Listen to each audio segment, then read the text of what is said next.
आज हिंदोल 7 माइल गोरिल खेल पड़ियाठारे अंतर्जातीय जोग दिवस पालन हो जाइछि।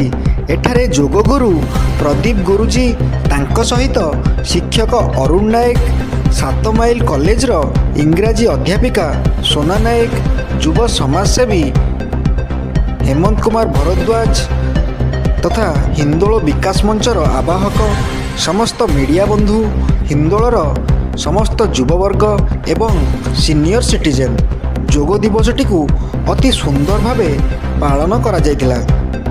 आज विश्व जोग दिवस भारत वर्ष रे विश्व रे पालन करा।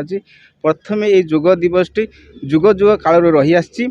ये नेतृत्वटी आमर यशस्वी प्रधानमंत्री नरेंद्र मोदी या जातिसंघ या अनुमोदन देते। ये 137 देश या अनुमोदन कलापर 2014 होता 2015 जून 21 ये जोग दिवस को भारत वर्ष विश्व भी पालन करुच्ची।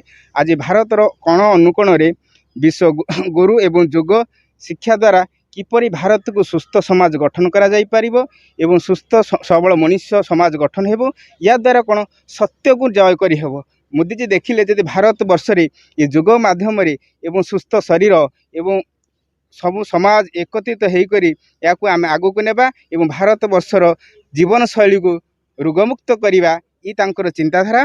आज जहाँ भी हो आज हिंदोल ठारे आमर गोरिल खेल पड़िया ठारे आमर प्रदीप गुरुजी नेतृत्व में आम समस्त युववर्ग एवं आमर सांबादिक समस्त सम्मिलित हो आज ये जोग गुरु दिवस टी शांति श्रृंखला पालन करुछु। धन्यवाद। ढेंकानाल जिला हिंदोलरू हेमंत कुमार नायक रिपोर्ट G9 ओडिया।